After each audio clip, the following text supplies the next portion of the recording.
Bienvenidos a Curiosidad Relativa. Nos dedicamos a encontrar datos fascinantes. Si te gusta descubrir cosas nuevas, este es tu canal.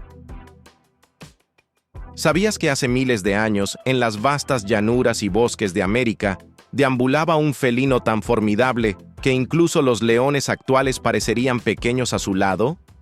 Hablamos del Smilodon, comúnmente conocido como el tigre dientes de sable, una criatura que ha fascinado a científicos y entusiastas por igual debido a sus características únicas y su misteriosa desaparición. El Smilodon no era un felino cualquiera. Aunque a menudo se le compara con los leones y tigres modernos, su constitución era notablemente más robusta. Imagina un león actual, que pesa alrededor de 190 kilogramos. Ahora, visualiza al Smilodon, cuya especie más grande, Smilodon populator, podía alcanzar hasta 400 kilogramos. Esta diferencia es similar a comparar el peso de un motociclista con su motocicleta frente al peso de un automóvil compacto. Además de su imponente tamaño, el Smilodon poseía colmillos superiores que podían medir hasta 28 centímetros, casi el largo de una regla escolar estándar. Estos colmillos, aplanados y curvados, eran su sello distintivo y le otorgaban una apariencia verdaderamente intimidante. A diferencia de los felinos actuales que suelen tener cuerpos esbeltos y adaptados para la velocidad, el Smilodon presentaba una estructura más compacta y musculosa. Sus patas delanteras eran excepcionalmente fuertes, lo que le permitía derribar y sujetar a sus presas con eficacia. Sin embargo, esta poderosa anatomía tenía una contraparte. El Smilodon no era un corredor veloz. Mientras que un guepardo puede alcanzar velocidades de hasta 120 kilómetros por hora en cortas distancias, el Smilodon dependía más de emboscadas y ataques sorpresa que de persecuciones prolongadas. La dieta del Smilodon incluía una variedad de grandes herbívoros que coexistían en su hábitat. Entre sus presas se encontraban bisontes, alces, ciervos, camellos americanos e incluso crías de mamuts y mastodontes. Para cazar a estas enormes criaturas, el Smilodon utilizaba una técnica distinta a la de los felinos actuales.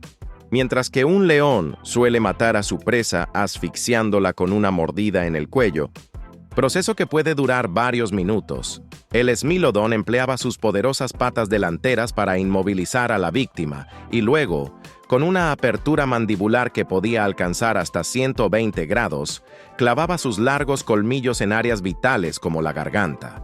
Este método causaba una rápida pérdida de sangre y una muerte casi instantánea, reduciendo el riesgo de lesiones para el propio depredador. Una característica intrigante del Smilodon es que, a pesar de su formidable apariencia, su mordida era relativamente débil en comparación con la de los grandes felinos actuales.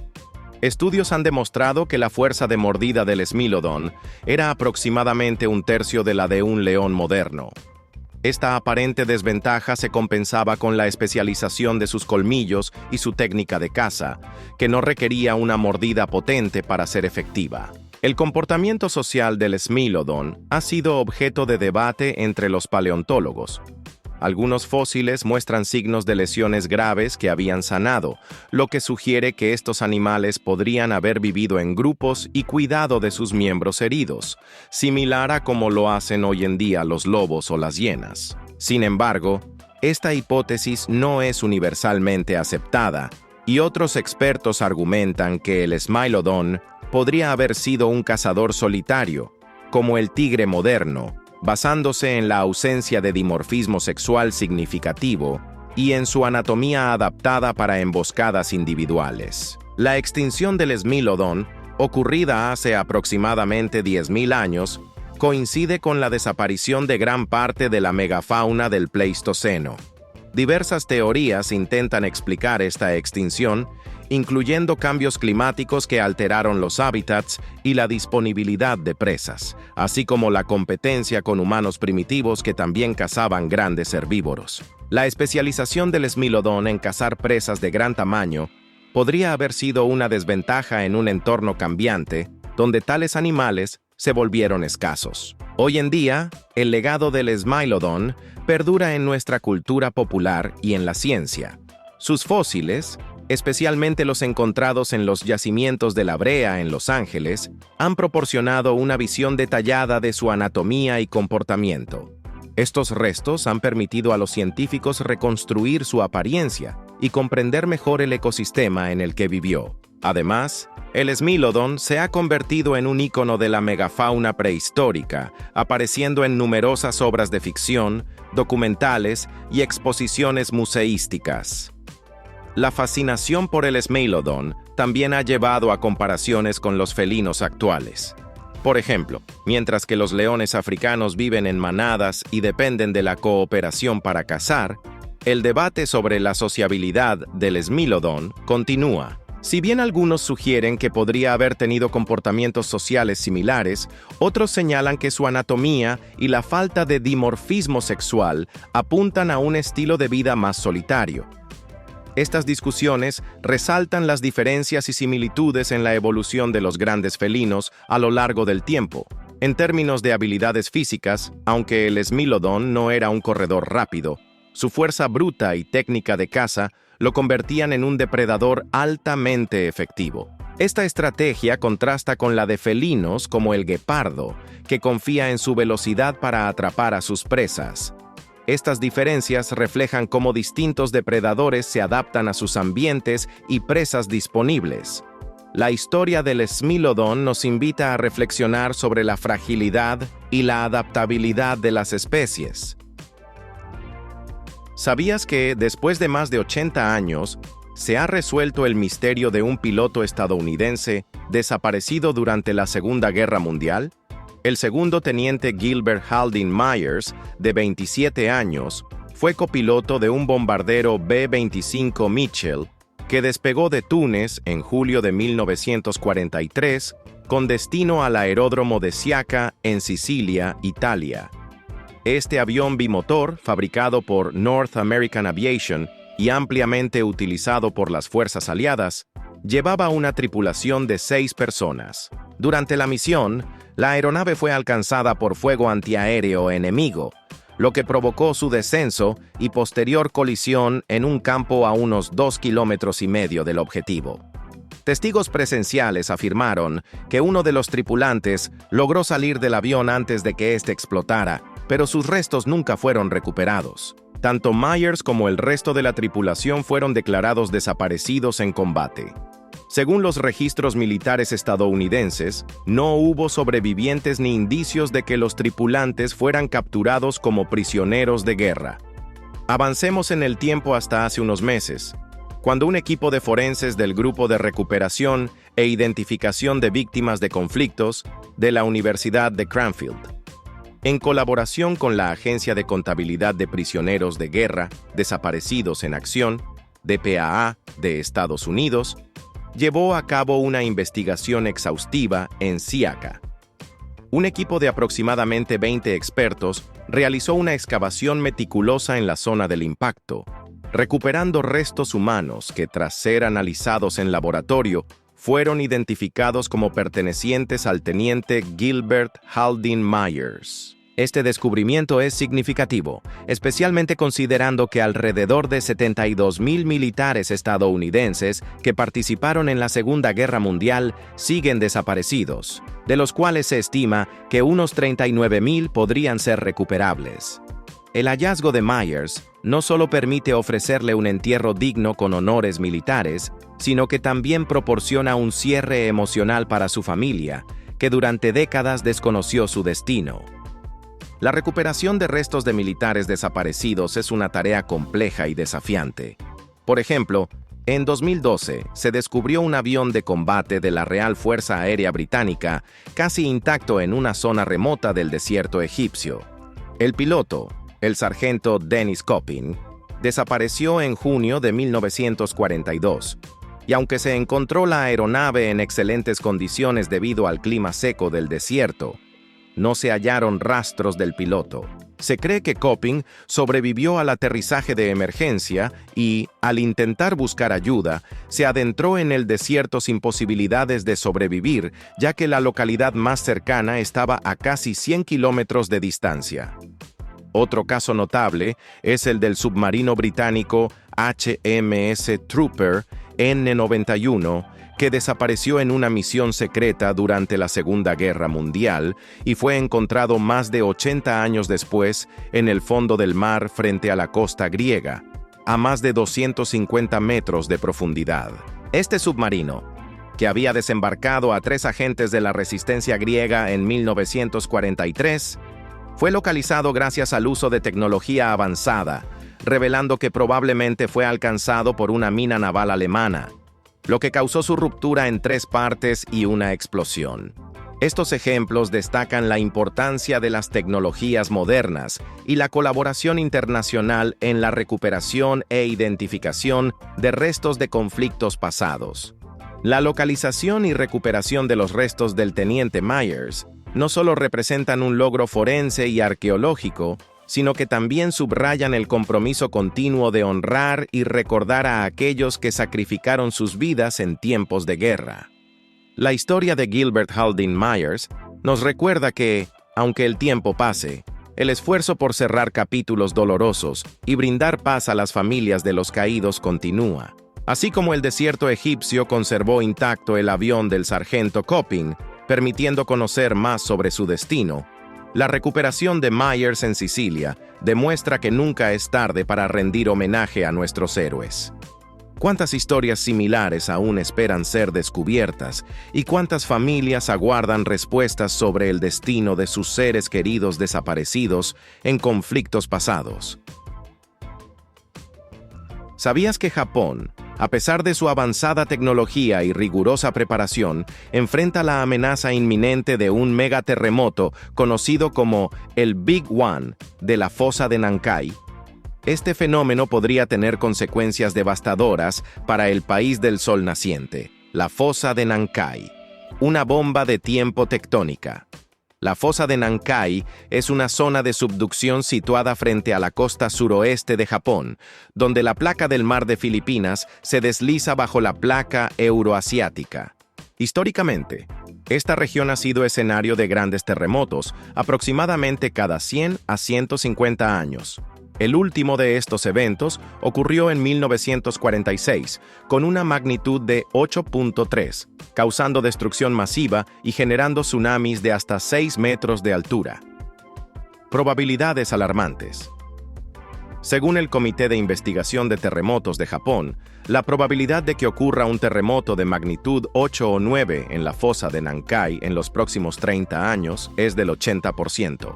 Este incremento en la estimación refleja la acumulación de tensión tectónica desde el último gran sismo. Consecuencias potenciales. Un megaterremoto en la fosa de Nankai podría desencadenar tsunamis con olas de hasta 30 metros, devastando regiones costeras y causando pérdidas humanas y económicas incalculables. Se estima que un evento de esta magnitud podría resultar en la muerte de hasta 323,000 personas y daños económicos por valor de 220 billones de yenes, aproximadamente 1.5 billones de dólares. Preparación y resiliencia. Japón ha implementado estrictas normas de construcción antisísmica, sistemas de alerta temprana y programas educativos para la población. Sin embargo, la magnitud de un posible megaterremoto en la fosa de Nankai representa un desafío sin precedentes, poniendo a prueba la resiliencia y preparación del país. Comparación con el Big One de California. Al otro lado del Pacífico, California también se prepara para su propio Big One, un terremoto de gran magnitud en la falla de San Andrés.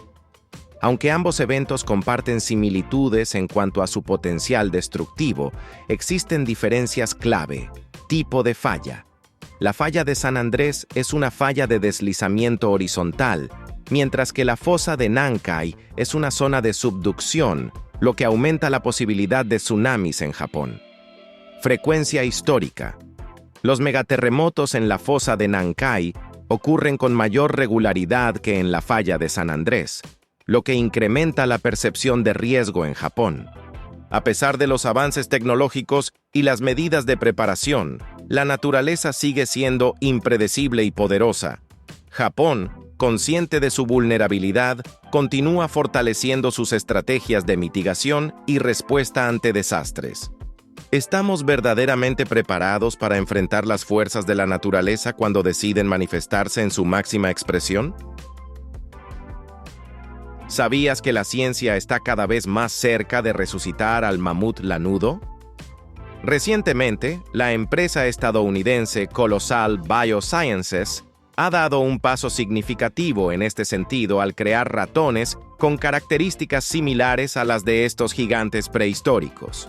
Este avance no solo nos acerca a la posibilidad de la desextinción, sino que también plantea interesantes debates éticos y científicos. Los mamuts lanudos, que se extinguieron hace aproximadamente 4.000 años, eran conocidos por su espeso pelaje adaptado a las frías estepas de la edad de hielo. Para emular estas características, los científicos de Colossal Biosciences analizaron el ADN de 59 mamuts conservados en Siberia y lo compararon con el de los elefantes asiáticos, sus parientes vivos más cercanos. Identificaron genes clave responsables de adaptaciones al frío y los introdujeron en el genoma de ratones de laboratorio utilizando técnicas de edición genética como CRISPR. El resultado fue un ratón con un pelaje más largo y de un tono marrón dorado, en lugar del característico gris oscuro de los ratones de laboratorio. Este experimento es comparable a intentar recrear una obra maestra perdida utilizando fragmentos de otras pinturas similares. Aunque no se obtiene la obra original, se logra una representación que captura su esencia. De manera similar, al insertar genes específicos del mamut en el genoma de los ratones, los científicos han logrado que estos pequeños roedores exhiban características que recuerdan a los mamuts, aunque en una escala mucho menor.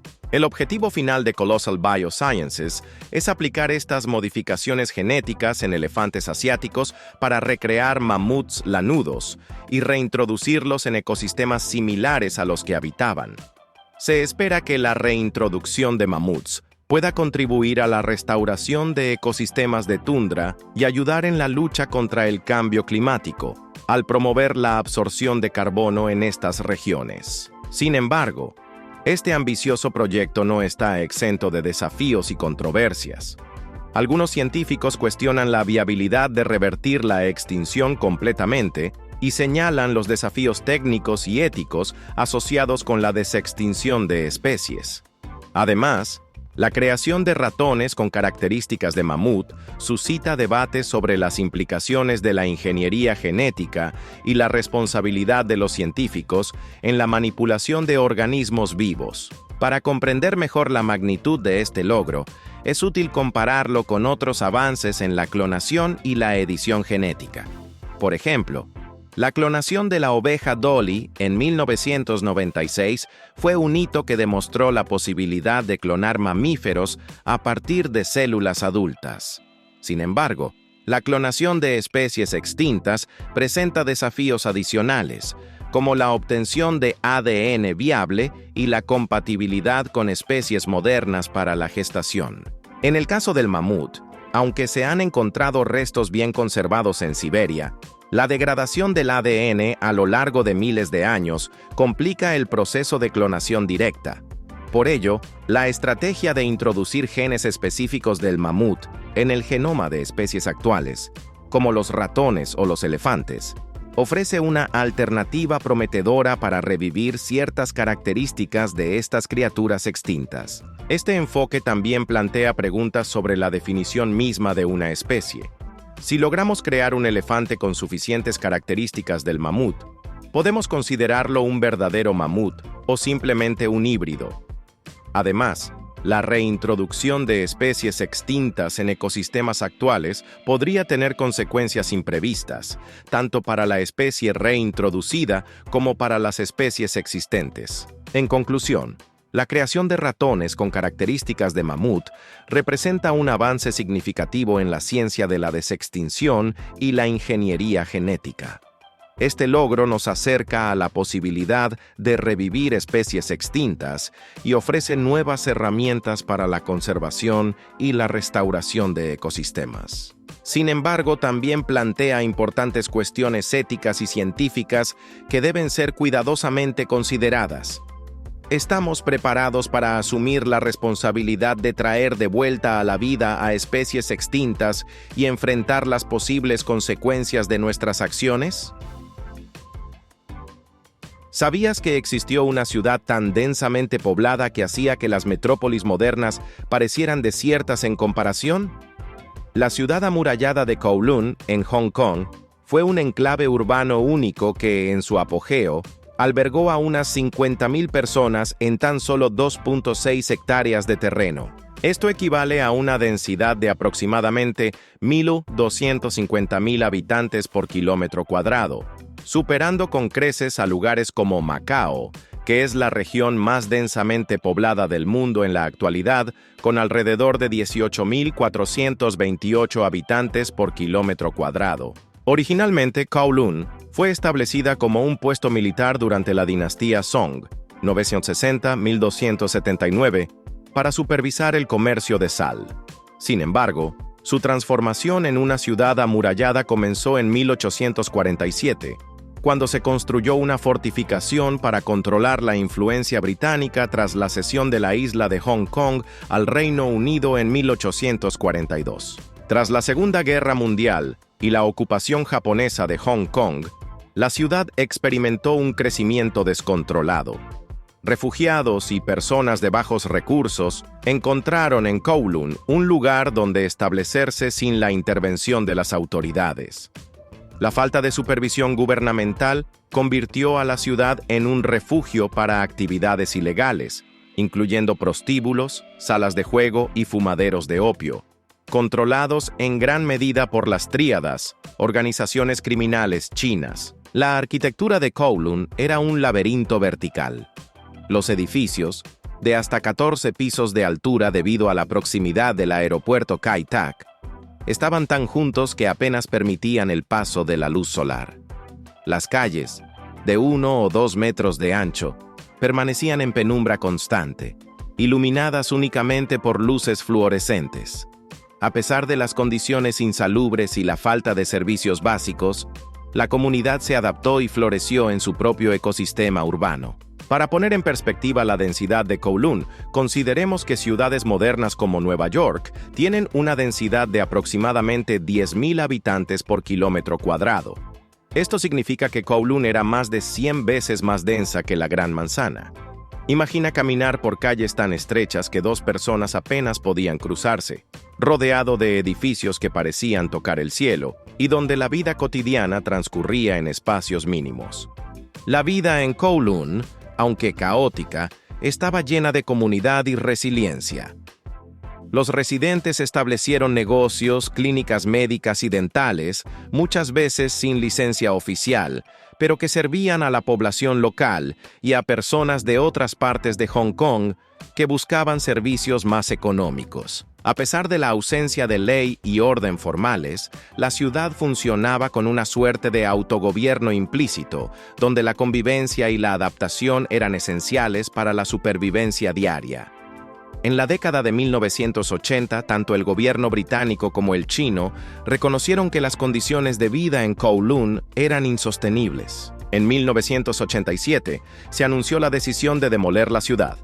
A pesar de la resistencia inicial, los residentes fueron desalojados y compensados, y la demolición comenzó en marzo de 1993, concluyendo en abril de 1994. En su lugar, se inauguró en 1995 el Parque de la Ciudad Amurallada de Kowloon, que conserva algunos artefactos históricos, y el edificio del Yamen, la antigua oficina administrativa. La historia de la ciudad amurallada de Kowloon es un testimonio de la capacidad humana para adaptarse y organizarse en las circunstancias más extremas. Su legado perdura como un ejemplo de urbanización sin control y de la complejidad de las comunidades que surgen en ausencia de regulación gubernamental. ¿Te imaginas viviendo en un lugar tan denso y vibrante como lo fue Kowloon? ¿Sabías que cada año millones de aves mueren al chocar contra ventanas y otras superficies de vidrio? Este fenómeno, que podría parecer trivial, representa una de las principales amenazas para la avifauna a nivel mundial. Pero, ¿por qué ocurre esto y qué podemos hacer al respecto? Imagina que eres un pájaro volando libremente en busca de alimento o refugio. De repente, ves lo que parece ser una extensión continua del cielo o un frondoso árbol reflejado en una superficie transparente. Sin darte cuenta del peligro, te diriges hacia allí y, en un instante, chocas contra una ventana invisible para ti. Esta trágica escena se repite innumerables veces, ya que las aves no perciben el vidrio como una barrera sólida. La razón principal de estas colisiones radica en la forma en que las aves perciben su entorno. A diferencia de los humanos, muchas aves poseen una visión tetracromática, lo que les permite ver una gama de colores más amplia, incluyendo el espectro ultravioleta. Sin embargo, esta avanzada capacidad visual no les ayuda a distinguir el vidrio transparente o los reflejos en él, lo que provoca que confundan estas superficies con el espacio abierto o con elementos naturales. Para abordar este problema, diversas estrategias han sido implementadas alrededor del mundo. Por ejemplo, en Finlandia, asociaciones como BirdLife Finland han propuesto dejar las ventanas un poco sucias o aumentar el uso de persianas para reducir la reflectividad del vidrio. La suciedad en el vidrio disminuye su capacidad de reflejar el entorno, haciendo que las aves reconozcan la superficie como una barrera. Otra solución efectiva es la aplicación de patrones visibles en las ventanas. En el Jardín Botánico de Bogotá se implementó la instalación de stickers en forma de pequeños círculos en las superficies de vidrio del tropicario. Estos adhesivos, dispuestos en un orden específico, alertan a las aves sobre la presencia de una barrera, reduciendo significativamente las colisiones. Gracias a esta medida, se estima que entre 50 y 60 aves al año han sido salvadas en esa área específica. Además, la instalación de cortinas de cordón de paracaídas ha demostrado ser una solución económica y estética. Estas cortinas consisten en piezas de cordón de 1/8 de pulgada de grosor, espaciadas a menos de 4 pulgadas entre sí, que cuelgan en el exterior de la ventana. Funcionan creando una barrera visual que las aves pueden detectar fácilmente, evitando así colisiones. La iluminación nocturna también juega un papel crucial en este problema. Muchas aves migratorias se sienten atraídas o desorientadas por las luces durante la noche o en condiciones climáticas adversas. Se han documentado casos en los que miles de aves chocaron con edificios iluminados durante noches de niebla y lluvia. Por ello, reducir el uso de luces innecesarias o instalar cortinas opacas puede disminuir significativamente el riesgo de colisiones nocturnas. En términos de diseño arquitectónico, el uso de vidrio amigable con las aves es una medida preventiva eficaz. Estos vidrios especiales incluyen patrones y recubrimientos que los hacen más visibles para las aves, reduciendo la probabilidad de colisiones. Además, la instalación de redes o mallas protectoras en el exterior de las ventanas puede servir como una barrera física que impide que las aves choquen directamente con el vidrio. Es importante destacar que no todas las aves que colisionan mueren al instante. Algunas pueden quedar aturdidas y, si se les brinda atención adecuada, pueden recuperarse. Si encuentras un ave que ha chocado contra una ventana y aún muestra signos de vida, es recomendable recogerla con cuidado y colocarla en un lugar oscuro y tranquilo, como una caja de cartón, para que se recupere. Después de unas horas, si el ave muestra señales de mejoría, puede ser liberada nuevamente en su hábitat natural. La implementación de estas medidas no solo beneficia a las aves, sino que también enriquece nuestro entorno al preservar la biodiversidad. Cada especie de ave juega un papel esencial en los ecosistemas, desde la polinización hasta el control de plagas. Por lo tanto, al tomar acciones para prevenir las colisiones, estamos contribuyendo a la salud y equilibrio de nuestro planeta. Entonces, la próxima vez que observes una ventana limpia y reluciente, te detendrás a pensar en las aves que podrían no verla y en cómo podrías ayudarlas. ¿Sabías que recientes descubrimientos de ADN antiguo han desvelado fascinantes detalles sobre la expansión humana en Eurasia y nuestra adaptación al frío? Estos hallazgos nos permiten entender cómo nuestros ancestros no solo sobrevivieron, sino que prosperaron en entornos hostiles, enfrentando desafíos que hoy nos parecerían insuperables. Imagina retroceder en el tiempo unos 45.000 años. Nuestros antepasados, los Homo sapiens, comenzaron a migrar desde África hacia tierras desconocidas en Europa y Asia. Este viaje no solo implicaba recorrer vastas distancias, sino también enfrentarse a climas extremadamente fríos y territorios dominados por otras especies humanas, como los neandertales. A diferencia de nosotros, que contamos con ropa térmica y calefacción, ellos dependían de su ingenio y adaptaciones biológicas para sobrevivir. Un estudio reciente analizó el genoma de 51 Homo sapiens prehistóricos, revelando dos grandes cambios en las poblaciones europeas durante los últimos 40.000 años. Durante la última edad del hielo, las poblaciones del suroeste de Europa, como la península ibérica, se refugiaron en estas áreas más cálidas. Al comenzar el deshielo hace unos 19.000 años, estas comunidades recolonizaron las zonas previamente abandonadas al norte del continente. Posteriormente, hace aproximadamente 14.000 años, una nueva oleada migratoria, procedente de Oriente Próximo, introdujo cambios genéticos significativos en las poblaciones europeas. Esta interacción entre diferentes grupos humanos no solo enriqueció nuestro acervo genético, sino que también facilitó la transmisión de conocimientos y habilidades esenciales para adaptarse a climas fríos. Por ejemplo, se cree que ciertas variantes genéticas heredadas de los neandertales pudieron haber conferido a los Homo sapiens ventajas adaptativas en entornos gélidos, como una piel más clara que favorecía la síntesis de vitamina D en condiciones de baja luminosidad. Además, el análisis de ADN antiguo ha permitido rastrear la expansión de las lenguas indoeuropeas, la familia lingüística más grande del mundo.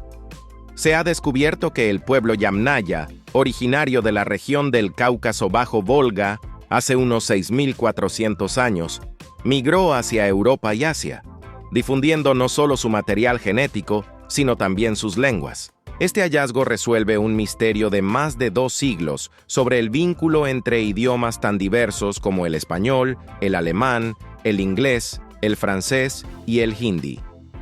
Para poner esto en perspectiva, imagina que cada palabra que pronunciamos hoy en día es como una pequeña cápsula del tiempo, transportando fragmentos de historia y migraciones humanas que moldearon nuestras sociedades actuales. Así como nuestras lenguas llevan consigo rastros de antiguas civilizaciones, nuestro ADN guarda las huellas de encuentros y adaptaciones que permitieron a nuestros ancestros sobrevivir y prosperar en diversos entornos.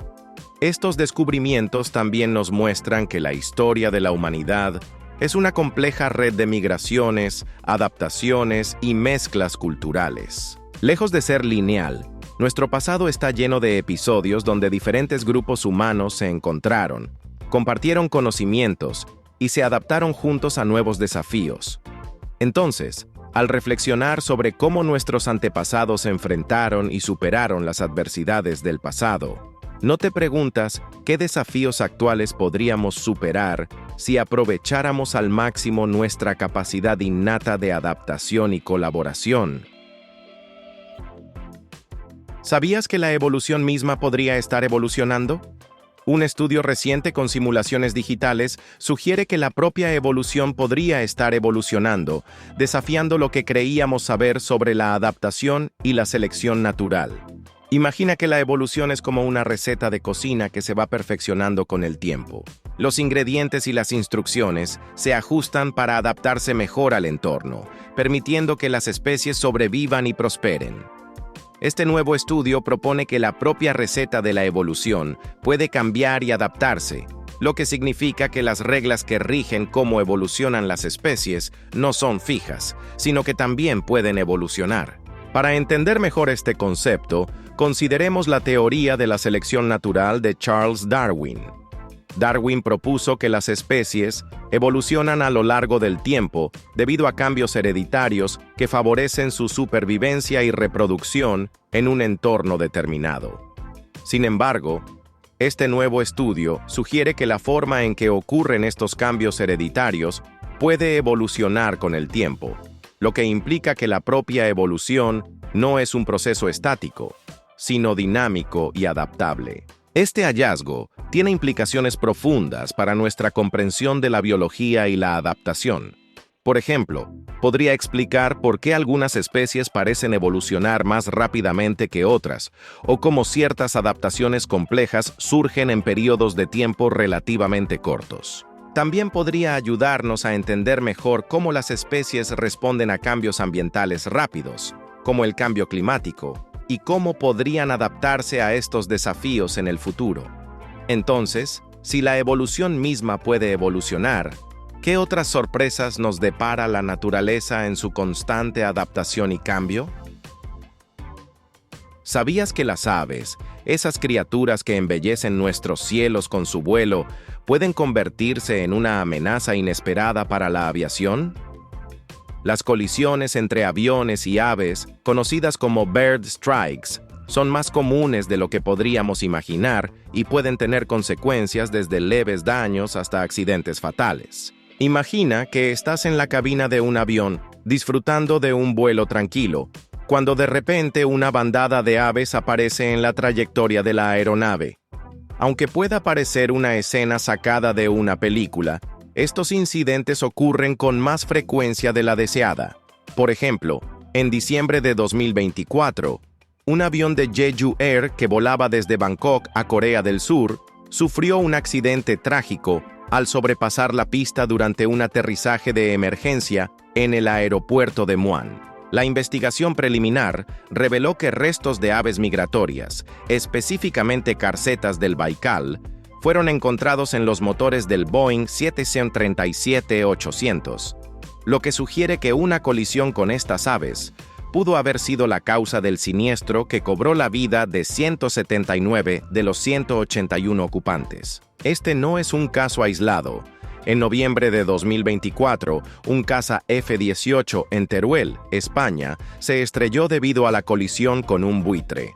El impacto fue tan severo que el piloto, el teniente coronel Pablo Estrada, no tuvo tiempo de reaccionar, resultando en su trágica muerte. Para mitigar estos riesgos, se implementan diversas medidas en los aeropuertos y en el diseño de las aeronaves. Por ejemplo, los motores de los aviones están diseñados para soportar la ingestión de aves de cierto tamaño sin perder más de una cantidad determinada de empuje. Sin embargo, cuando las aves superan el límite de diseño, como ocurrió en el vuelo 1549 de US Airways, que amerizó en el río Hudson en 2009, tras impactar con una bandada de gansos, las consecuencias pueden ser críticas. Además del diseño de las aeronaves, los aeropuertos implementan programas de gestión de fauna para reducir la presencia de aves en las inmediaciones. Estas medidas incluyen la modificación del hábitat para hacerlo menos atractivo para las aves, el uso de dispositivos de disuasión y la implementación de sistemas de radar aviar que rastrean bandadas y alertan a los controladores y pilotos. Sin embargo, a pesar de todas las precauciones, la naturaleza impredecible de las aves migratorias representa un desafío constante. Por ejemplo, en las Islas Canarias, el ejército español decretó un alto el fuego en el Campo Nacional de Maniobras y Tiro de Pájara para permitir la migración masiva de aves hacia África, demostrando la importancia de adaptar las actividades humanas a los ciclos naturales de la fauna. La seguridad aérea es una prioridad global, y las colisiones con aves son solo una de las muchas amenazas que enfrenta la aviación. Además de los impactos con fauna, otros riesgos incluyen incendios a bordo y daños en tierra causados por equipos de servicio. Por ello, las regulaciones internacionales exigen estrictas medidas de seguridad y protocolos de mantenimiento para garantizar la integridad de las aeronaves y la seguridad de los pasajeros. A pesar de los avances tecnológicos y las medidas preventivas, la interacción entre la aviación y la fauna sigue siendo un área que requiere atención constante. La colaboración entre biólogos, ingenieros aeronáuticos y autoridades aeroportuarias es esencial para desarrollar soluciones innovadoras que minimicen estos riesgos. Por ejemplo, el uso de aves rapaces entrenadas para ahuyentar a otras aves en las cercanías de los aeropuertos ha mostrado ser una medida efectiva en algunos casos. Entonces, la próxima vez que observes una bandada de aves surcando el cielo, te detendrás a pensar en cómo su vuelo puede influir en la seguridad de nuestros viajes aéreos. ¿Sabías que los apellidos, esas etiquetas que llevamos con orgullo y que nos conectan con nuestra historia familiar, no siempre existieron? En la antigüedad, las personas eran identificadas únicamente por su nombre de pila. Sin embargo, a medida que las comunidades crecieron y se hicieron más complejas, surgió la necesidad de añadir una segunda designación para distinguir a individuos con nombres similares.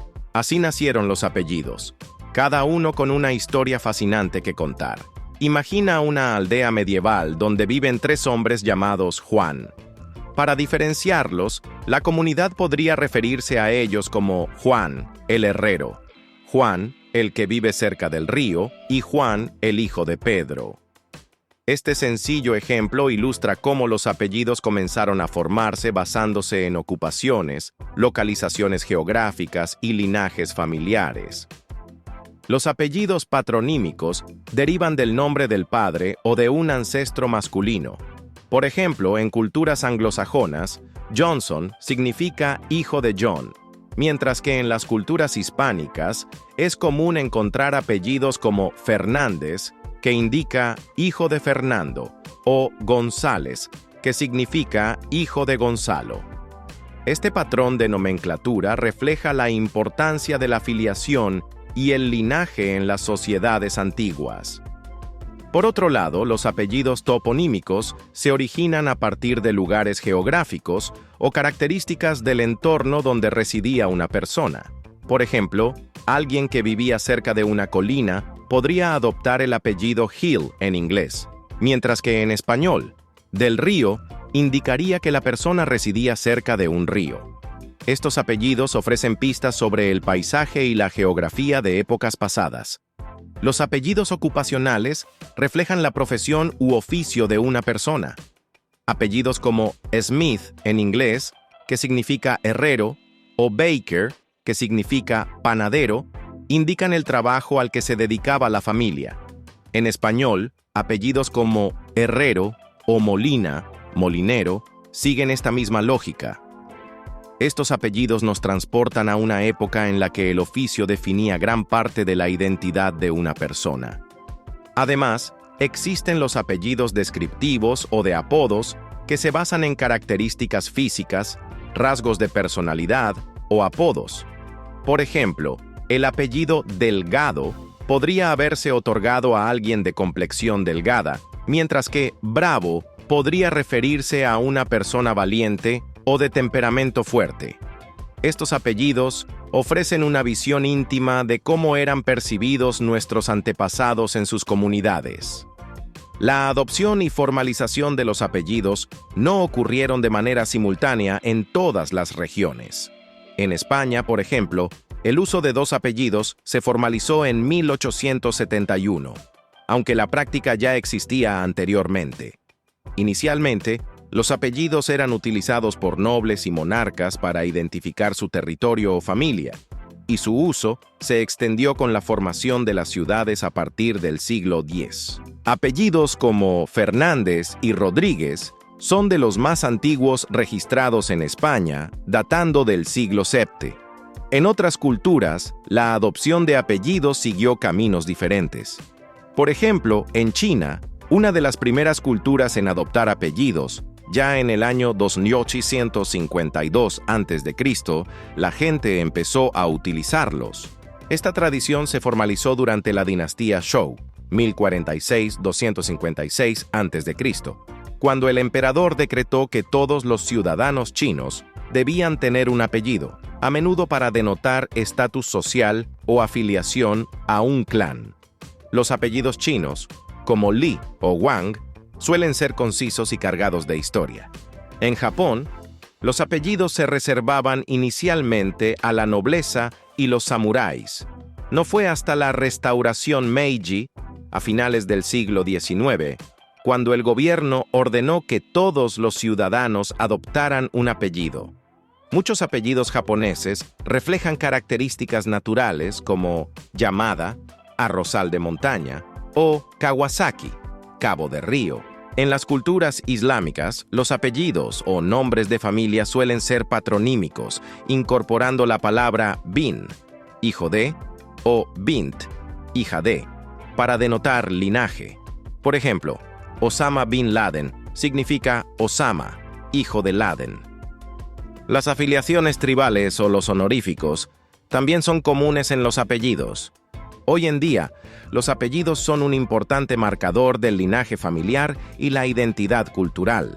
Con la globalización, muchos apellidos que antes estaban localizados ahora son comunes en todos los continentes.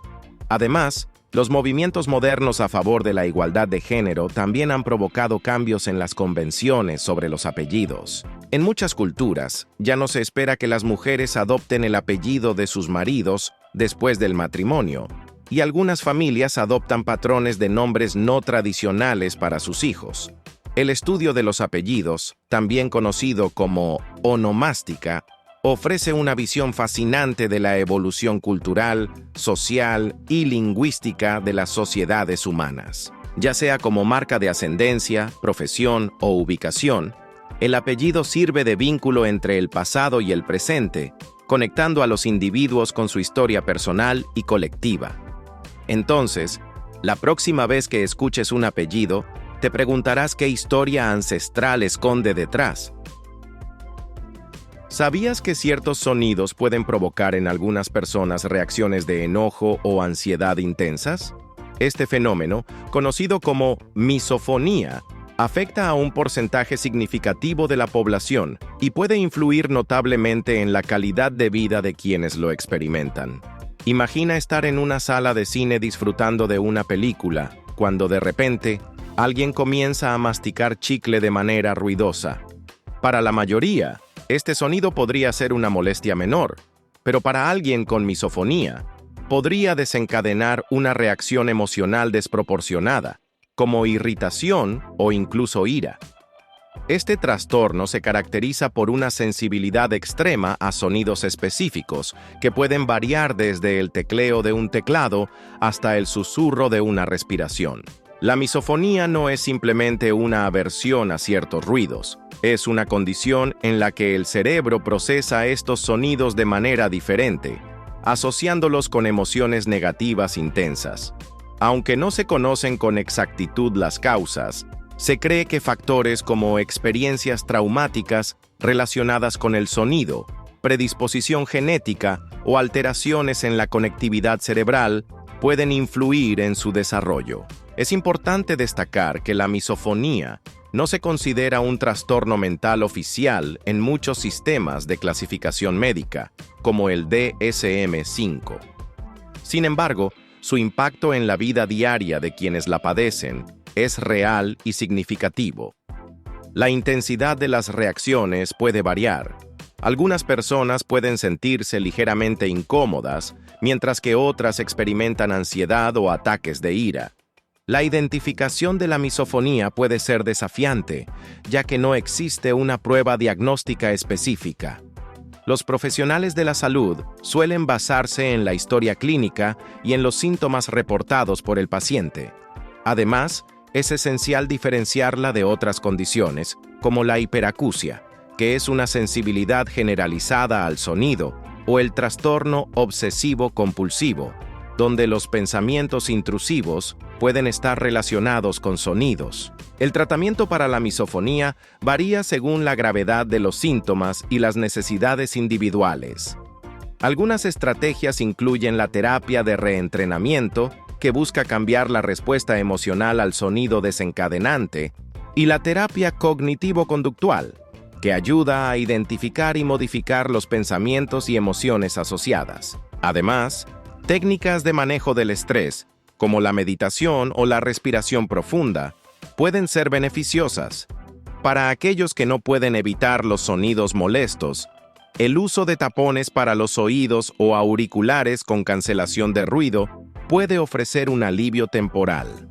Sin embargo, es crucial abordar la causa subyacente de la misofonía para lograr una mejora a largo plazo. En resumen, la misofonía es una condición que, aunque no ampliamente comprendida, afecta a muchas personas en todo el mundo.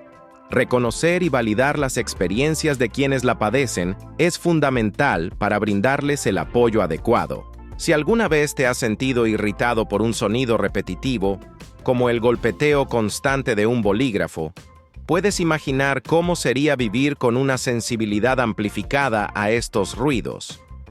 ¿Te has preguntado alguna vez cómo sería tu vida si sonidos cotidianos te causaran angustia en lugar de ser meras molestias pasajeras? ¿Sabías que el amor y la pérdida pueden tener un impacto profundo en nuestra salud física y mental? Estas experiencias emocionales no solo afectan nuestro estado de ánimo, sino que también desencadenan una serie de reacciones en nuestro cerebro y corazón. Imagina que estás profundamente enamorado. Tu cerebro libera dopamina, creando sensaciones de placer y recompensa. Áreas como el área tegmental ventral se activan, reforzando el deseo de estar cerca de esa persona especial. Además, la oxitocina y la vasopresina facilitan el vínculo afectivo, promoviendo la confianza y la conexión. Este cóctel químico no solo mejora tu estado de ánimo, sino que también beneficia tu salud cardiovascular. Estudios han demostrado que el amor puede reducir la presión arterial y disminuir el riesgo de enfermedades cardíacas. Sin embargo, ¿qué sucede cuando experimentamos la pérdida de un ser querido? El cerebro procesa este dolor de manera similar al dolor físico.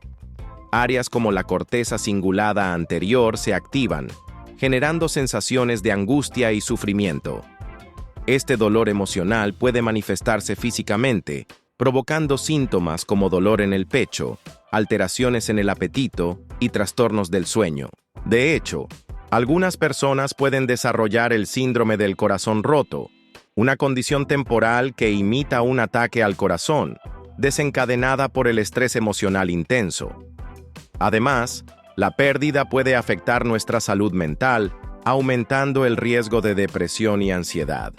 Estos trastornos pueden tener un impacto negativo en nuestra salud física, debilitando el sistema inmunológico y aumentando la susceptibilidad a enfermedades. La conexión entre mente y cuerpo es tan fuerte que el estrés emocional prolongado puede contribuir al desarrollo de enfermedades crónicas. Para ilustrar, considera la diferencia entre estar enamorado y sufrir una ruptura. Cuando estás enamorado, las interacciones con tu pareja pueden liberar endorfinas, mejorando tu bienestar general.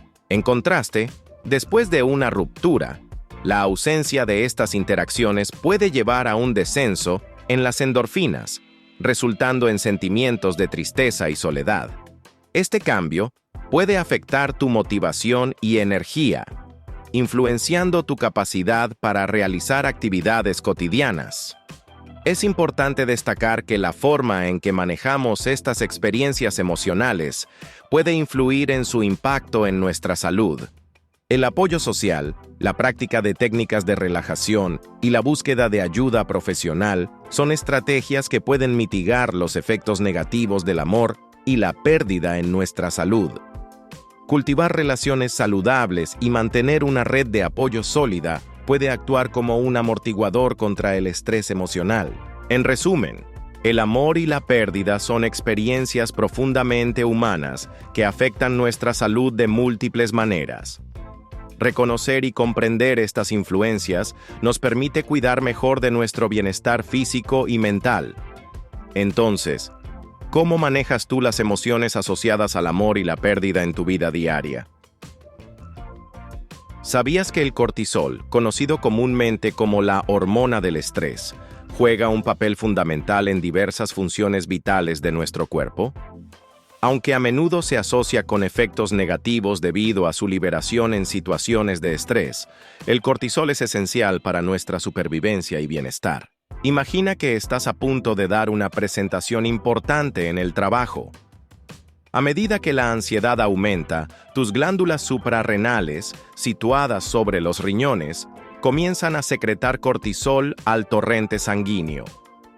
Este aumento en los niveles de cortisol prepara a tu cuerpo para enfrentar el desafío, incrementando la disponibilidad de glucosa en la sangre y modulando otras funciones fisiológicas. Este proceso es una respuesta adaptativa que nos permite reaccionar ante situaciones que percibimos como amenazas o desafíos. El cortisol influye en varios aspectos de nuestra fisiología, incluyendo el metabolismo, la regulación del sueño, la función inmunológica y la respuesta inflamatoria. Por ejemplo, al aumentar la gluconeogénesis, el cortisol eleva los niveles de glucosa en sangre, proporcionando energía rápida en momentos de necesidad.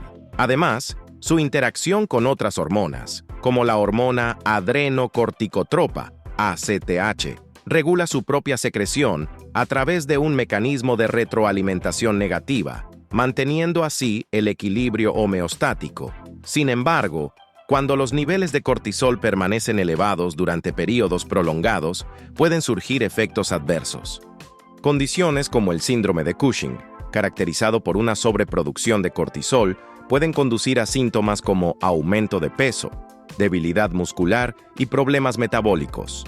Por otro lado, niveles insuficientes de cortisol, como ocurre en la enfermedad de Addison, pueden provocar fatiga extrema, pérdida de apetito y otros síntomas debilitantes. Es interesante notar que a pesar de la creencia popular, no existe una condición médica reconocida como fatiga adrenal asociada al estrés crónico.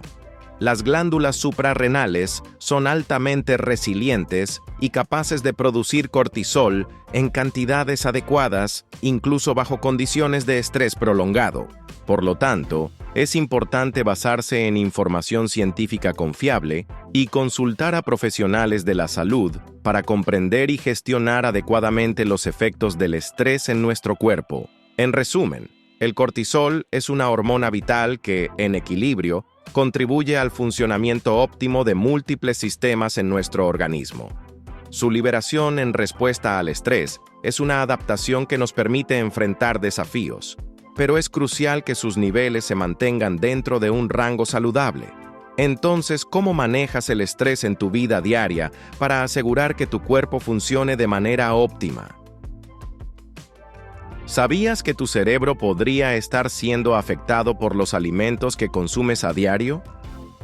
Una dieta rica en alimentos ultraprocesados, como refrescos, golosinas, pizzas congeladas y comidas rápidas, no solo perjudica tu salud física, sino que también puede alterar tu estado de ánimo y funciones cognitivas. Imagina que tu cerebro es como una máquina delicada que necesita combustible de calidad para funcionar correctamente.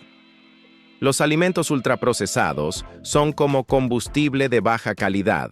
Aunque te llenan, no proporcionan los nutrientes esenciales que tu cerebro necesita. Estos productos suelen contener altas cantidades de sal, azúcar y grasas saturadas, ingredientes que, en exceso, pueden desencadenar inflamaciones crónicas y afectar negativamente tu bienestar mental.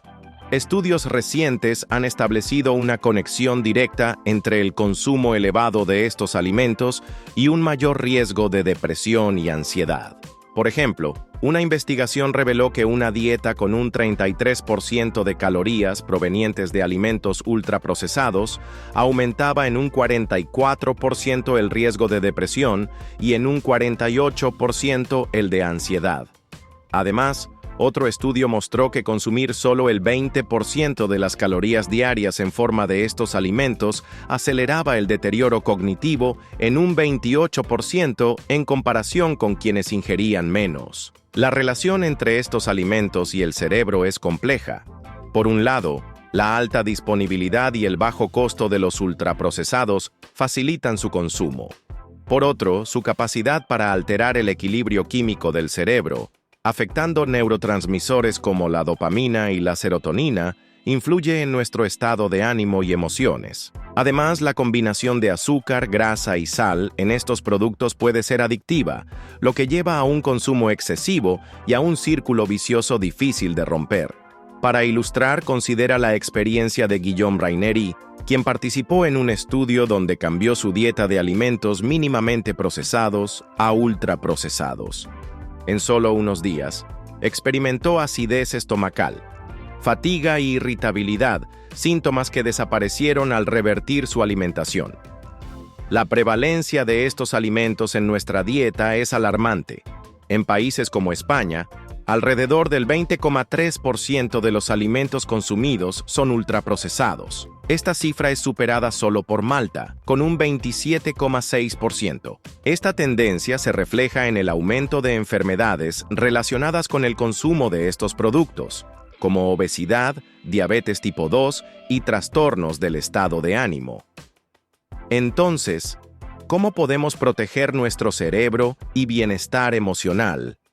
Optar por una dieta rica en alimentos frescos y mínimamente procesados es fundamental. Incorporar frutas, verduras, granos integrales y proteínas magras ayuda a mantener el equilibrio nutricional necesario para una función cerebral óptima.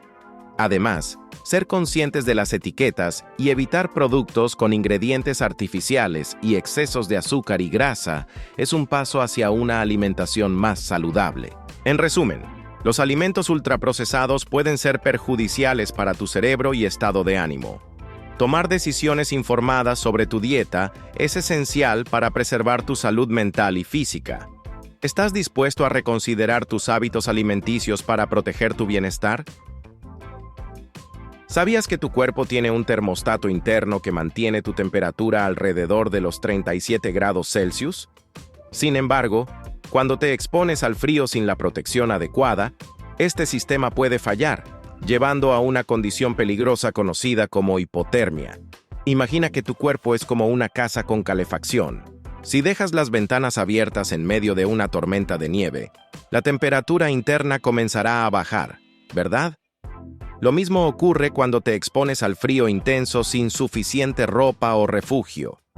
Tu cuerpo pierde calor más rápido de lo que puede producirlo, y la temperatura interna desciende. La hipotermia se clasifica en 3 etapas, cada una con síntomas y riesgos específicos. En la primera fase, con una temperatura corporal entre 33 y 35 grados Celsius, puedes experimentar escalofríos y dificultad para realizar tareas que requieren destreza manual, como abotonarte la chaqueta. Es similar a cuando tu teléfono comienza a funcionar lentamente debido a que la batería está baja. Todo se vuelve más lento y menos eficiente. Si la temperatura corporal desciende entre 30 y 33 grados Celsius, entras en la segunda fase. Aquí, los escalofríos pueden volverse más intensos y la coordinación muscular disminuye. Es como intentar conducir un coche con el volante congelado. Cada movimiento es torpe y requiere más esfuerzo. La tercera fase ocurre cuando la temperatura corporal cae por debajo de 30 grados Celsius. En este punto, los escalofríos suelen cesar y la persona puede perder la conciencia. Es comparable a un motor que se apaga por completo. Las funciones vitales del cuerpo comienzan a fallar y sin intervención, la vida corre peligro. Las causas de la hipotermia son variadas. La exposición prolongada al frío sin la vestimenta adecuada es la más obvia. Sin embargo, el consumo de alcohol puede ser un factor contribuyente. Aunque el alcohol puede dar una falsa sensación de calor, en realidad provoca que los vasos sanguíneos se dilaten, permitiendo que el calor corporal se escape más fácilmente. Es como abrir una ventana en tu casa mientras la calefacción está encendida. El calor se escapa y la temperatura interna disminuye. Además, ciertas condiciones médicas, como el hipotiroidismo, pueden afectar la capacidad del cuerpo para regular su temperatura. Es como si el termostato de tu casa estuviera defectuoso, incapaz de mantener una temperatura constante, lo que lleva a fluctuaciones que pueden ser perjudiciales. La prevención es clave. Vestirse en capas, cubrir las extremidades y buscar refugio en ambientes cálidos son medidas esenciales. Es como asegurarte de que todas las ventanas y puertas de tu casa estén bien cerradas durante una tormenta de nieve para mantener el calor adentro. En resumen, la hipotermia es una condición grave que puede desarrollarse rápidamente si no se toman las precauciones adecuadas en ambientes fríos. Al comprender sus etapas, causas y medidas preventivas, puedes protegerte y mantener tu termostato interno funcionando correctamente. Entonces, la próxima vez que salgas en un día frío, ¿te asegurarás de que tu calefacción corporal esté bien protegida? ¿Sabías que los pulpos, esas enigmáticas criaturas marinas, podrían convertirse en los próximos constructores de civilizaciones si la humanidad llegara a extinguirse? Esta fascinante teoría ha sido propuesta por Tim Coulson, profesor de biología en la Universidad de Oxford, en su libro The Universal History of Us, la historia universal de nosotros. Según Coulson, la notable inteligencia y adaptabilidad de los pulpos los posicionan como candidatos potenciales para ocupar el nicho ecológico que dejaríamos tras nuestra desaparición. Los pulpos han recorrido un largo camino evolutivo de más de 500 millones de años, convirtiéndose en una de las especies más versátiles y misteriosas de los océanos. Su capacidad para resolver problemas complejos, utilizar herramientas y camuflarse con precisión los coloca entre los invertebrados más extraordinarios del reino animal. Pero, ¿podrían realmente llegar a construir sociedades avanzadas? Una característica que intriga a los científicos es la estructura neuronal de los pulpos. A diferencia de los mamíferos, cuyo cerebro centraliza casi todas las funciones corporales, 2/3 de las neuronas de los pulpos están distribuidas en sus tentáculos. Esto significa que cada apéndice tiene autonomía para realizar tareas complejas, como manipular objetos o explorar el entorno, mientras el cerebro principal supervisa el conjunto. Esta inteligencia descentralizada podría ser una ventaja evolutiva en un mundo cambiante, permitiendo a los pulpos adaptarse rápidamente a diferentes escenarios. En estudios de laboratorio, los pulpos han demostrado habilidades sorprendentes. Pueden resolver laberintos, recordar soluciones durante semanas y aprender observando a otros individuos. Además, han protagonizado asombrosos episodios de escapismo en acuarios, donde han salido de sus tanques para explorar otros contenedores o incluso regresar al mar.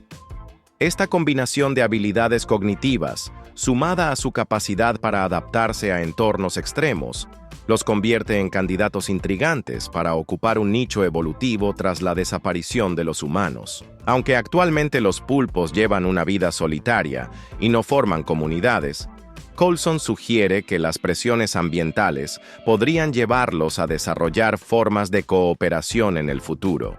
Si llegaran a evolucionar hacia una especie más social y longeva, podrían construir estructuras submarinas rudimentarias que eventualmente se convertirían en verdaderas ciudades bajo el mar. Aunque su cuerpo blando y la falta de esqueleto les dificultan moverse en tierra, es posible que futuras mutaciones les permitan superar estas limitaciones.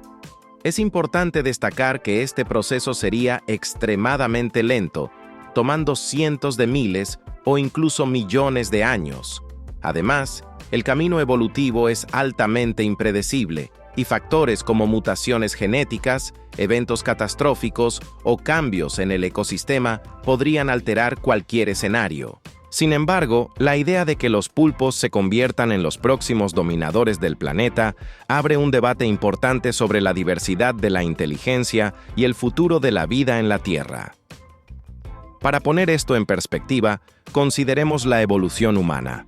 Hace millones de años, nadie habría imaginado que un grupo de primates llegaría a construir aviones, escribir poesía o enviar naves al espacio. De manera similar, es posible que los pulpos, con su asombrosa biología y adaptabilidad, representen una ventana hacia un futuro que, aunque incierto, es innegablemente fascinante. Además, Investigaciones recientes han revelado que los pulpos y los humanos compartimos un ancestro común conocido como Pachyvermis yunanicus, una criatura parecida a un gusano que vivió hace 518 millones de años. Este hallazgo podría explicar por qué los pulpos poseen una inteligencia tan avanzada, similar en ciertos aspectos a la de los vertebrados.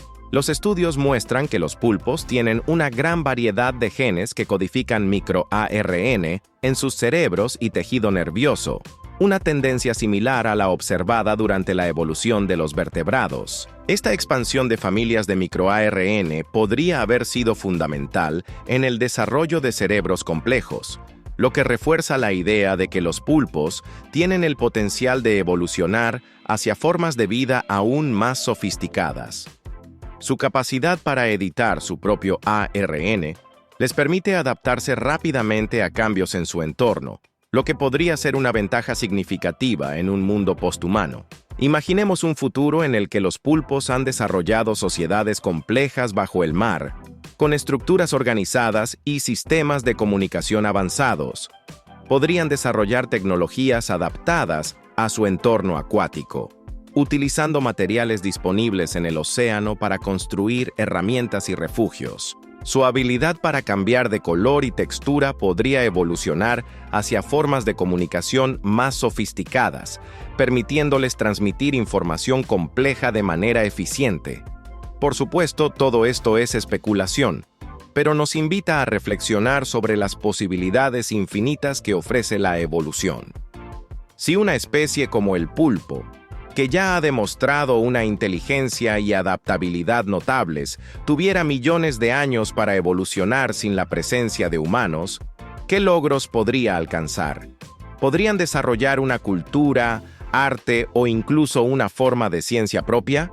Estas preguntas nos llevan a considerar la diversidad de formas que la vida inteligente podría tomar en el universo. En conclusión, la idea de que los pulpos puedan convertirse en los herederos de la civilización humana es una fascinante mezcla de ciencia y especulación.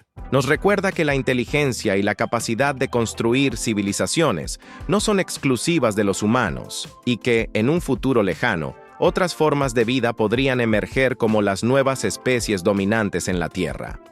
Si los pulpos llegaran a desarrollar sociedades complejas, ¿cómo crees que serían sus ciudades submarinas y su forma de vida? ¿Sabías que la elección del color blanco para los inodoros no es una mera coincidencia estética, sino que responde a razones científicas, culturales y prácticas profundamente arraigadas? Este color predominante en los sanitarios de todo el mundo tiene detrás una historia fascinante que combina aspectos de higiene, percepción y funcionalidad. La principal razón por la que los inodoros son blancos se debe al material con el que están fabricados: la porcelana vitrificada. Este material es altamente resistente, no poroso y fácil de limpiar, características ideales para mantener la higiene en el baño. Durante el proceso de fabricación, se añade óxido de titanio a la porcelana, lo que le otorga su característico color blanco brillante y una mayor resistencia al desgaste y a los agentes químicos presentes en los productos de limpieza. El color blanco también facilita la detección de cualquier mancha o suciedad, promoviendo una limpieza más frecuente y efectiva. Esto es crucial en un entorno como el baño, donde la higiene es fundamental. Además, el blanco es percibido culturalmente como un símbolo de pureza y limpieza, lo que contribuye a la sensación de un espacio higiénico y ordenado. La elección del blanco en los inodoros también tiene implicaciones psicológicas. Según la psicología del color, el blanco está asociado con la pureza, la limpieza y la simplicidad. Estas asociaciones juegan un papel importante en por qué un inodoro y otros elementos de baño suelen ser de este color. En un entorno como el baño, donde la higiene es crucial, el blanco de un inodoro transmite una sensación de pureza y orden, lo que hace que las personas se sientan más cómodas y seguras en cuanto a la limpieza del espacio. Además, el blanco es un color neutro que no provoca emociones fuertes, lo que ayuda a crear un ambiente calmado y relajante en el baño. Esta neutralidad también facilita la combinación con otros colores y estilos de decoración, lo que lo convierte en una elección versátil para diseñadores y propietarios de viviendas. La elección del color blanco para los inodoros no es casual, ni responde únicamente a criterios estéticos. Los fabricantes y expertos en diseño sanitario señalan que este color facilita la detección de suciedad y manchas, permitiendo una limpieza más eficiente y garantizando mejores condiciones higiénicas.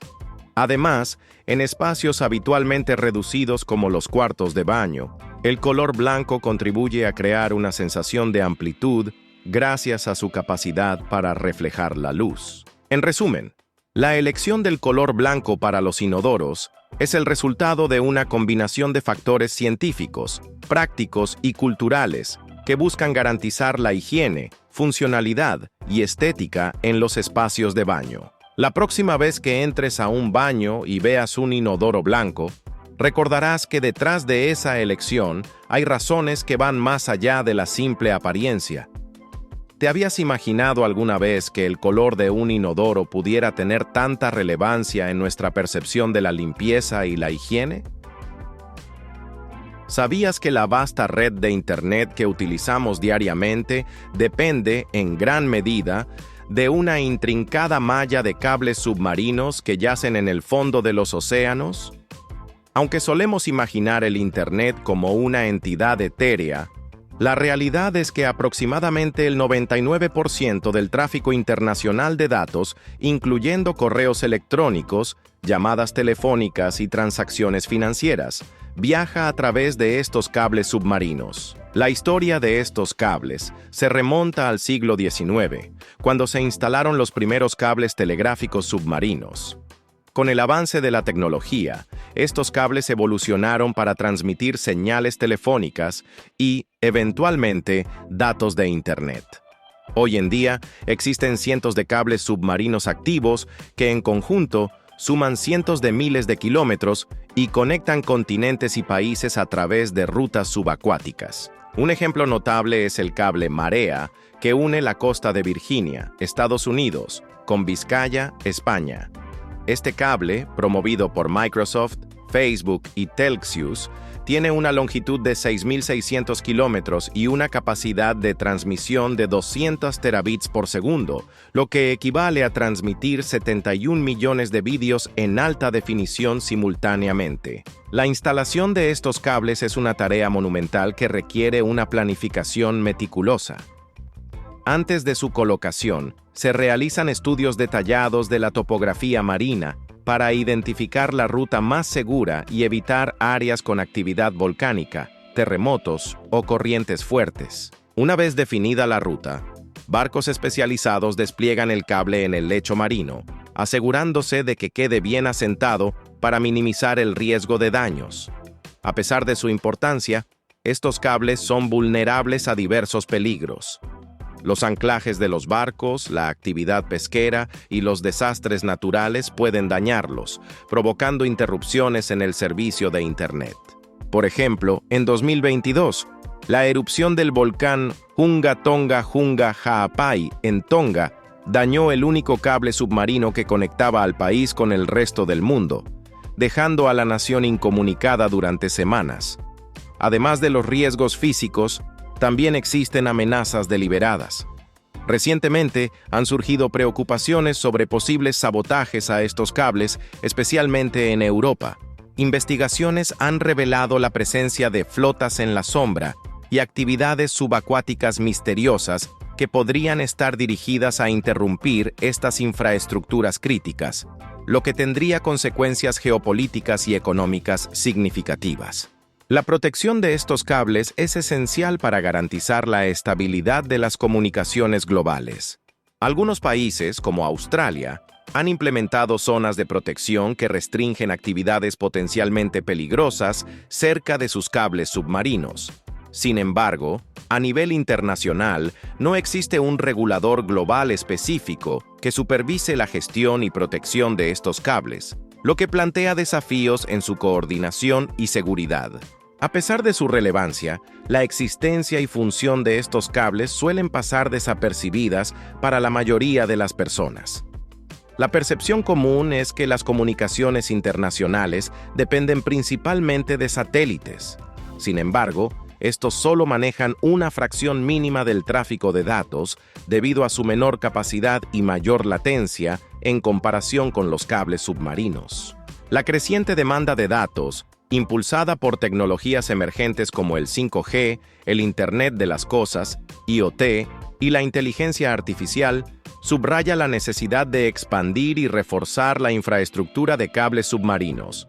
Proyectos como el Quantum Cable, que conectará Asia con Europa a través del Mediterráneo, buscan satisfacer esta demanda al ofrecer velocidades de transmisión ultrarrápidas y mayor capacidad. En conclusión, los cables submarinos son las arterias invisibles que sustentan la conectividad global. Su integridad y funcionamiento son fundamentales para el mundo moderno, permitiendo desde videollamadas internacionales hasta transacciones bancarias en tiempo real. La próxima vez que navegues por Internet o realices una llamada al extranjero, recuerda que es gracias a estos cables en el fondo del mar que nuestra sociedad permanece interconectada. ¿Te habías imaginado alguna vez que el vasto océano albergara las claves de nuestra comunicación diaria?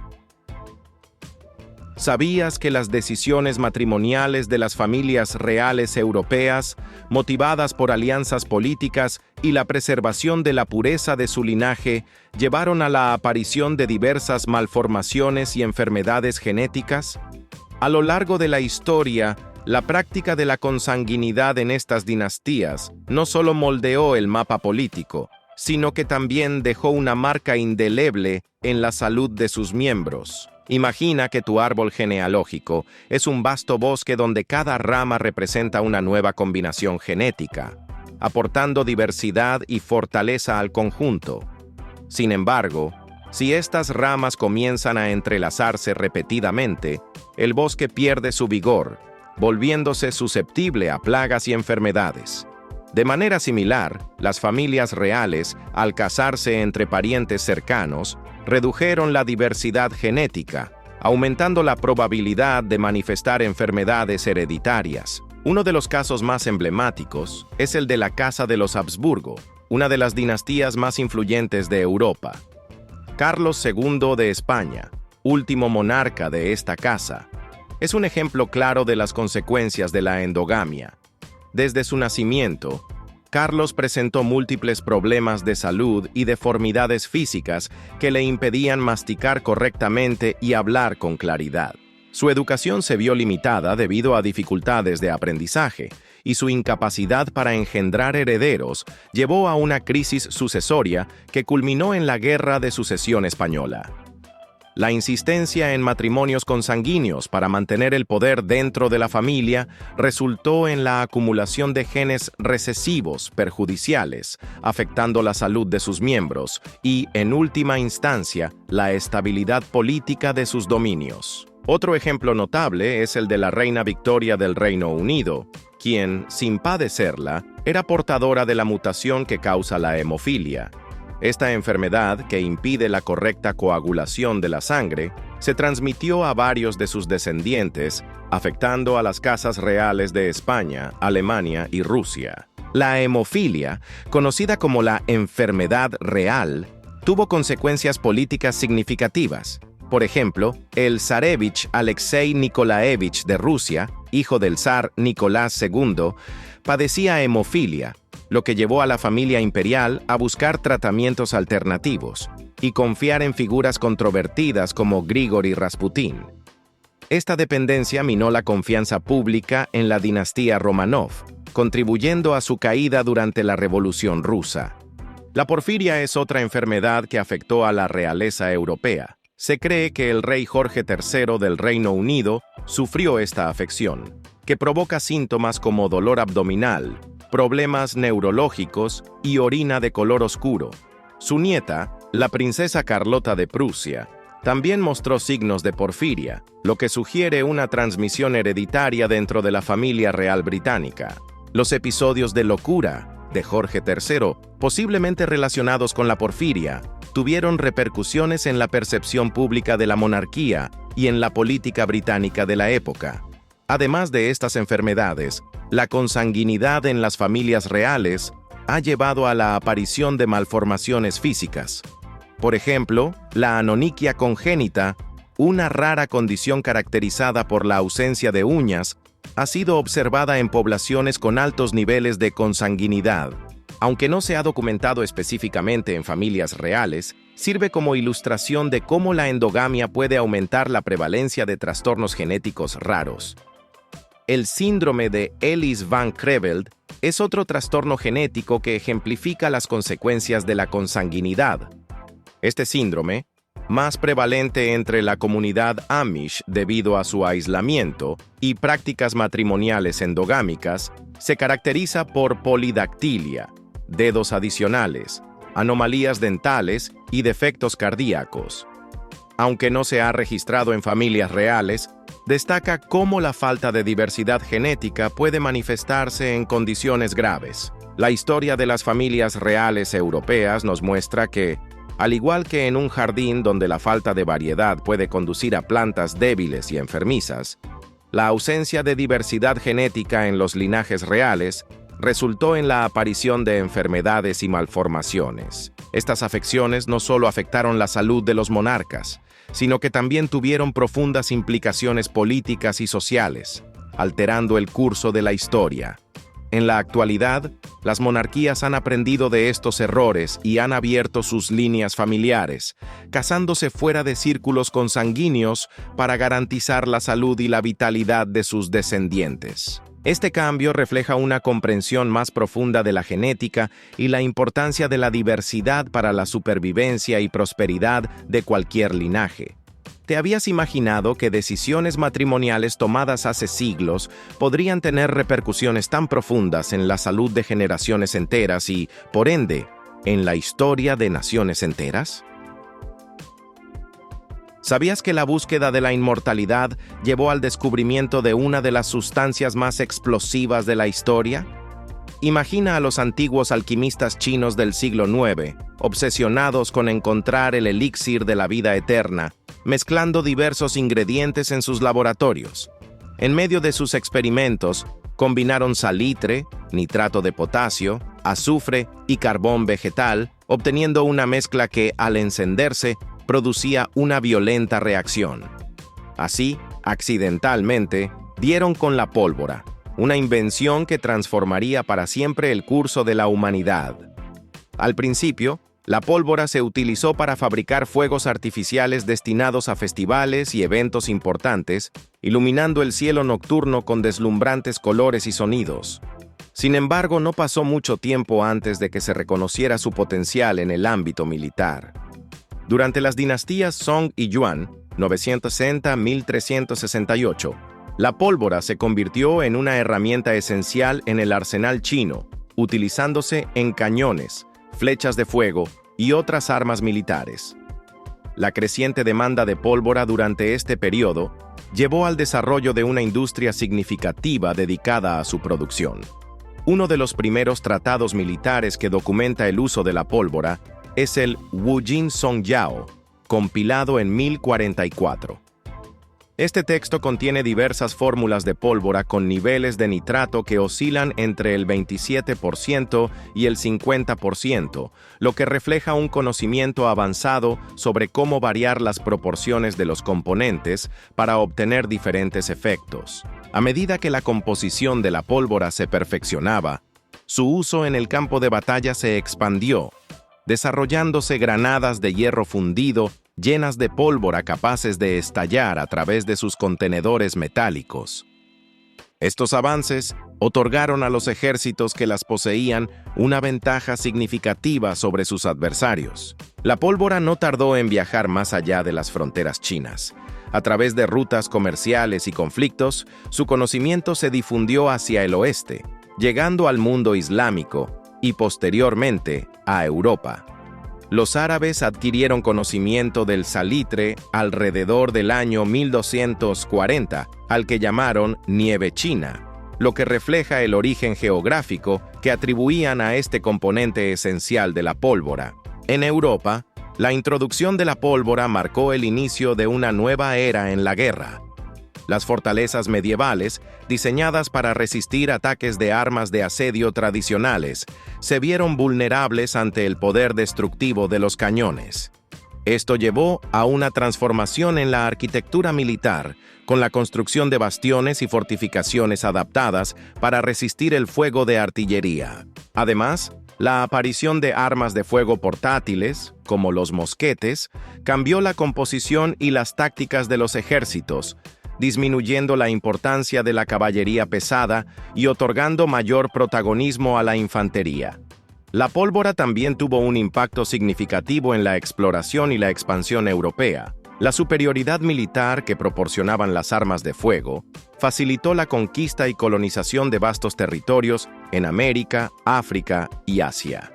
Por ejemplo, la rápida derrota de imperios como el Azteca y el Inca se debió en parte al uso de armas de fuego y cañones por parte de los conquistadores españoles, tecnologías desconocidas para las civilizaciones precolombinas. Es fascinante pensar cómo la búsqueda de la inmortalidad llevó al descubrimiento de una sustancia que, en lugar de prolongar la vida, se convirtió en una herramienta de destrucción masiva. Este hallazgo accidental es un recordatorio de cómo la curiosidad humana y la experimentación pueden conducir a descubrimientos inesperados que transforman el curso de la historia. La pólvora, con su capacidad para liberar energía de manera explosiva, no solo cambió la forma en que se libraban las guerras, sino que también influyó en la política, la economía y la sociedad en general. Hoy en día, aunque las armas modernas han superado en sofisticación a las primitivas armas de pólvora, el legado de este descubrimiento perdura. Los fuegos artificiales, descendientes directos de las primeras aplicaciones festivas de la pólvora, siguen siendo una parte integral de celebraciones en todo el mundo, recordándonos el ingenio y la capacidad de innovación de nuestros antepasados. ¿Te habías imaginado que una búsqueda alquímica podría desencadenar una revolución que cambiaría para siempre el rumbo de la humanidad? Gracias por ver el video de hoy. Esperamos que te haya gustado, si fue así. No olvides suscribirte y activar la campanita de notificaciones para que YouTube te avise cuando subamos nuevo video.